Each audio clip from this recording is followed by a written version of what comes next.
Friends, स्वागत है आप सभी का हमारे YouTube चैनल स्टोरी गुरु पर। आज मैं जो कहानी आपके लिए लेकर आई हूँ उसका शीर्षक है रिक्शे वाला भूत।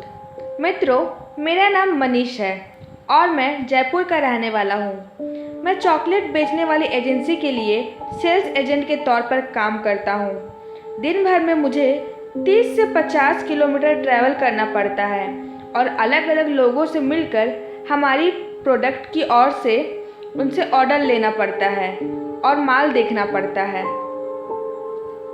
कभी कभी एजेंसी का मालिक मुझे बाइक दे देता तो कभी कभी रिक्शे का भाड़ा दे देता। 3 महीने पहले एक ऐसे भयानक भूत से मेरा सामना हुआ कि तब से मैंने खौफ और डर के मारे बिस्तर पकड़ लिया है। हुआ यूँ था कि रोज की तरह मैं सुबह पेन, कैलकुलेटर और ग्राहकों की लिस्ट लेकर बस स्टैंड पर ऑटो रिक्शे का इंतज़ार कर रहा था। तभी एक पुराना ऑटो रिक्शा मेरे पास आकर रुका। मैंने देखा उसके अंदर सफ़ेद कपड़ों वाला, घुंघरेले लंबे बालों वाला, काला सा अधेड़ उम्र का इंसान बैठा था। रिक्शे वाले ने मुझसे पूछा, कहाँ जाना है? मैंने उससे कहा कि 4 घंटे का काम है और 10 से 15 जगह रुकना होगा। वह बोला, ठीक है, बैठ जाओ।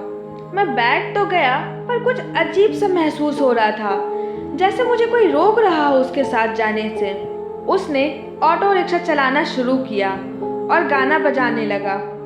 वह कुछ तंत्र मंत्र वाले श्लोक बजा रहा था और रास्ते में आने वाले मंदिरों से दूर दूर से ऑटो निकालता जा रहा था और मंदिर देखकर गुस्से से चिल्ला देता था, जैसे कि उसे कोई तकलीफ हो रही हो। ये सब देखकर मुझे पक्का यकीन हो गया था कि ऑटो वाला आदमी कुछ गड़बड़ है, या तो पागल है या फिर इसके अंदर कोई भूत प्रेत का वास है। मैंने फ़ौरन उसे ऑटो रिक्शा रोकने को कहा क्योंकि मुझे उसे डर लगने लगा था। उसने मुझसे कहा कि भैया, ब्रेक काम नहीं कर रहा है, चुपचाप बैठे रहो। रिक्शे में चिल्लाने लगा। वह इंसान पागलों की तरह जोर जोर हंसने लगा और फिर वह पूरी तरह से अपनी मुंडी 180 डिग्री घुमाकर मुझे घूरने लगा और बोला कि चिल्लाओगे तो मैं यही तुम्हारी दुनिया ख़त्म कर दूंगा।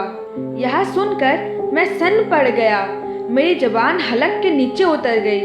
अब मैं रहस्यमय व्यक्ति के हवाले था। वह मुझे घंटों तक सुनसान रास्तों पर ऑटो रिक्शा में घुमाता रहा और अचानक ऑटो रिक्शा रोककर मेरी ओर घुमा और बोला, तुम जैसे ठंडे खून वाले इंसान का मैं क्या करूं?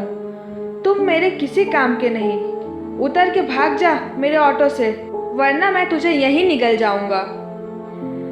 मैं ऑटो से निकलकर भागना चाहता था पर मेरे पैर जैसे जम गए थे और सांसें थम गई थी।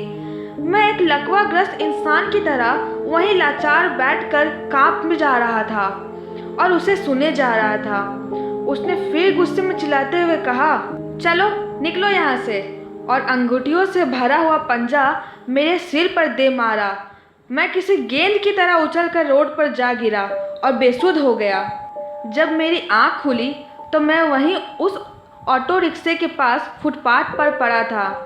अपनी घड़ी देखी तो दोपहर के 12 बज चुके थे और अब बस स्टैंड पर खड़े लोग नफरत और धिक्कार भरी नज़रों से मुझे देखे जा रहे थे, जैसे मैं कोई शराबी हूँ और दारू पीकर रोड पर गिरा हूँ।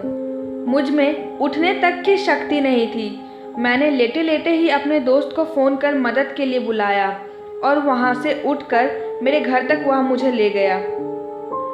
आज भी मैं डर के साये में जी रहा हूँ और यही डर सताता रहता है कि कहीं फिर से उस ऑटो वाले रिक्शे से मेरा सामना हुआ तो मैं क्या करूँगा।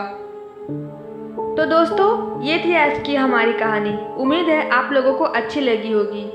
ऐसे लेटेस्ट स्टोरी अपडेट्स पाने के लिए इस कहानी को लाइक और शेयर ज़रूर करें और हमारी कहानी आपको कैसी लगी कमेंट सेक्शन में बताएं और हमारे चैनल को सब्सक्राइब कर बेल आइकन दबाना बिल्कुल ना भूलें।